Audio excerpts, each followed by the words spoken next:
Kara, I'm really excited to get to talk with you about mutuality in shared leadership when it's intergenerational, because we've had such a great time leading together. So I'm about 20 years older than you, and we're from two different parts of the world. And yet leading together, working on big projects together has been just a blast. And so I'm curious as to if you could define for us, like, what is mutuality exactly? What do we mean by that when we say mutuality? So I think of all of the different aspects of the pyramid, mutuality tends to be the most difficult to define and to express to people what we mean by mutuality. And it's simply the giving and receiving of mutual trust. And in order for it to work, there needs to be trust, of course, there needs to be empathy, there needs to be openness as well among the participants. So with mutuality, you describe kind of like a side-by-side, like what would the contrast be to mutuality? Like what happens when there's not mutuality? So definitely in intergenerational teams, when you don't have mutuality, what you see is a top-down type of leadership where even though persons from different generations are asked to be at the table, it's clear that some persons consider themselves to be more valuable at the table than others, or they tend to be given more and not willing to receive.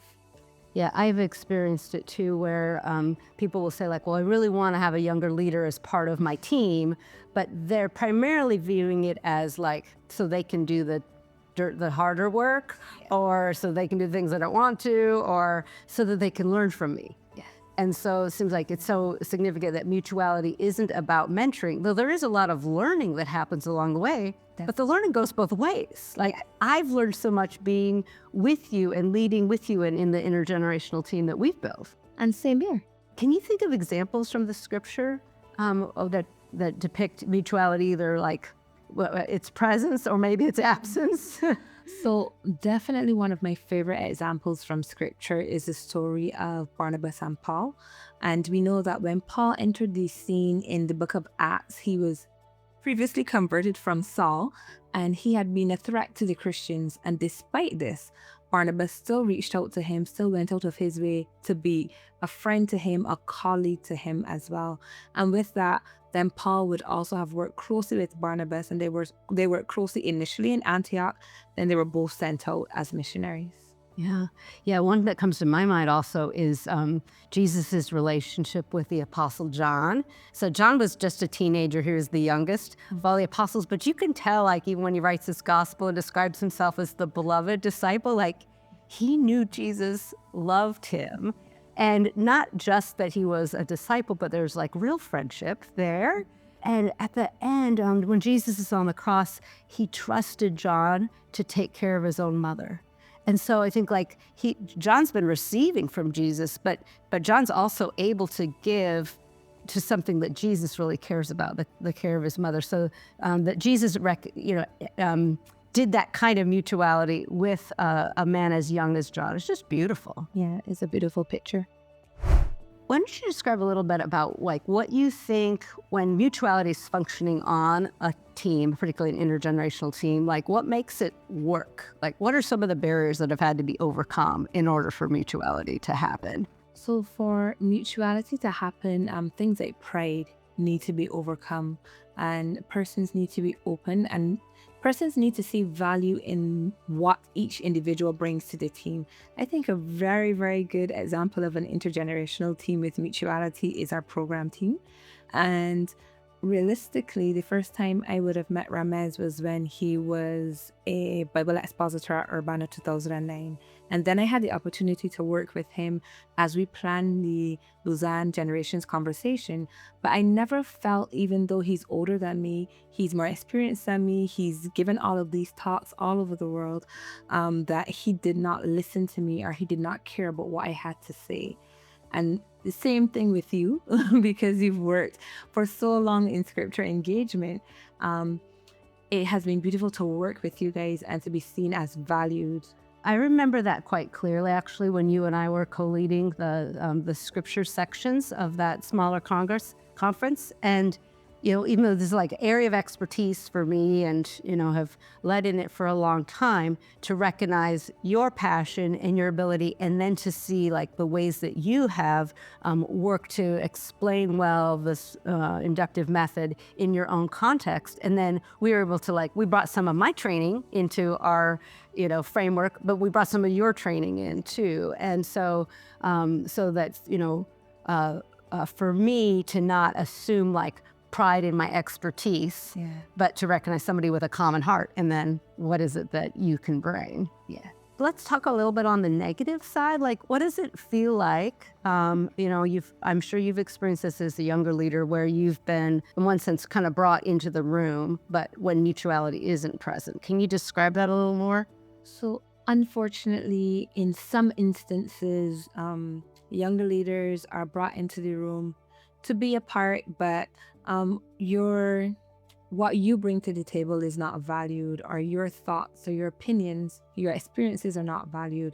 And that can be heartbreaking as a younger leader, because we are so eager to share, and we do intend to learn, and we do want to learn from persons, but it's much easier to learn from persons who see the value that you also bring to the table, as opposed to persons who think that they will just give to you. Yeah, so on one level, like in the Lausanne world, it's wonderful that there's a strong commitment to mentoring. Yes. But if the mentoring mindset is not a mentoring that's based on friendship and mutuality, then you could actually get into situations where it isn't actually possible to lead together well, or to collaborate well, because the younger leader is not always the junior partner. Exactly. So, and then we have to acknowledge, like, there can also be an issue of maturing and growing up. So I think like when John Mark was traveling with Paul and with Barnabas, he was really young and he got scared. Yeah. And so he left, he dropped out partway through the project. And so Paul was, understandably upset about that. But he was able to forgive, and they did reconcile. And later he was able to say, please bring John Mark, he's very useful to me. So, even when there's some kind of a disappointment that happens along the way, that doesn't have to be the end of the relationship. No, I think we should work towards forgiveness and reconciliation in these relationships as best as possible, especially as Christian leaders. Yeah. So I know that one aspect of mutuality also includes like vulnerability. And I think you're a person who just lives that out really well. But I wonder if you could describe why is vulnerability an important aspect of mutuality? I think the reality is that there's a very human side to mutuality. And when we have our titles and we have our roles and our positions, that human aspect is not seen. So I have found it easier, or it found people embrace your humanity more when you let them see, when you're vulnerable and you let them see your weaknesses, your joys, and who you are. And I've experienced this in several friendships in Lausanne. My friendship with Nanaya, I've been able to experience this as well. And while he's an older leader and he's very busy, he always makes time for me, and he's open with me about the things that are challenges for him, as I can be open to him about the things that are challenges for me. I'm wondering if there's some things we could share that would highlight elements that to pay attention to if you're seeking to create an intergenerational team that's marked by mutuality. So if you want to have an intergenerational team that's marked by mutuality, then you need to have openness. You need to have commitment to this, and a continued commitment to having this team. Because as we said, people need to mature, and there may be disappointments along the way. Additionally, you need to make time, because it does take time and effort. So caring for oneself, making sure that you're well rested and in the right space spiritually helps to make sure that we can be committed to the mutuality and the intergenerational teams. Yeah, and one thing that I found as somebody often leading these teams, it's how you plan the schedule and the importance of making space for relationship and not just jumping straight into tasks. So there's, phrase, go slow to go fast together.